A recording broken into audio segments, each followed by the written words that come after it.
إِنَّ الَّذِينَ قَالُوا رَبُّنَا اللَّهِ. No doubt about it, those who declared, our master is Allah. Seems like a pretty simple statement. Our master is Allah. It's not a simple statement. You're not just saying our creator is Allah, or the one we worship is Allah. You're calling Him your Rabb. Our Rabb is Allah. Rabb is a mun'im. Rabb is someone who does favors for you you don't deserve, and keeps giving you what you don't deserve. That's the first meaning of Rabb. So Allah is one for us who will give me more than I deserve. And He will keep giving me more than I deserve. And mun'im also means the one who gives in'am, meaning the one who makes things easy.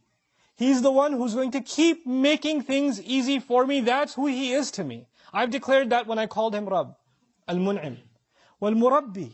He's the one who is going to make sure that I continue to grow, that I continue to progress, that I'm not going to stay in place. If I'm in a problem, He's going to allow me to grow out of that problem. If I'm in a state of weakness, He will give me the strength. Like a little blade turns into a tree, He'll give me the strength to navigate, overcome the weakness that I have. This is al-murabbi. Wal-qayyim, the one who's going to make sure I don't fall apart.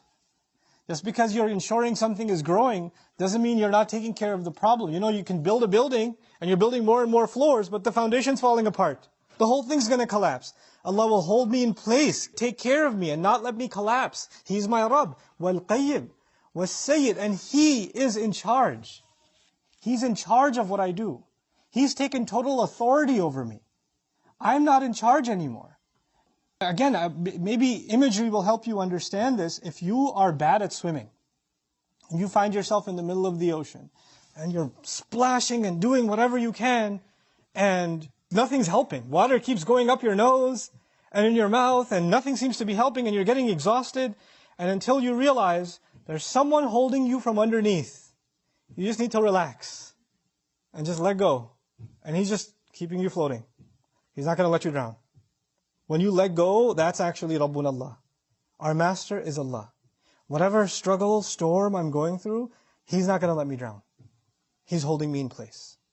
Those who openly declare that, they acknowledge that they are not in control of their situation. They acknowledge that they cannot control other people's opinions.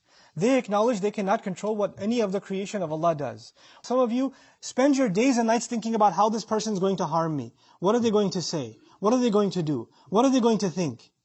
This is what's going on in your head all the time. You're preoccupied with it.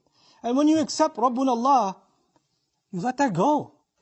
Because the one who's protecting you, and the one who's keeping you in place, and the one who's going to navigate you through the storm, you've declared, you've handed it over to Him.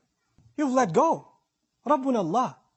And that declaration is so powerful, it's a kind of freedom.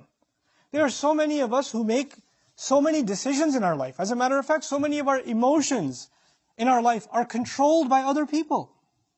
They're controlled by other people. How sad you are, how angry you are, how hurt you are. We're letting other people control how we feel. And when you really truly declare, my master is Allah, the power creation has over you disappears.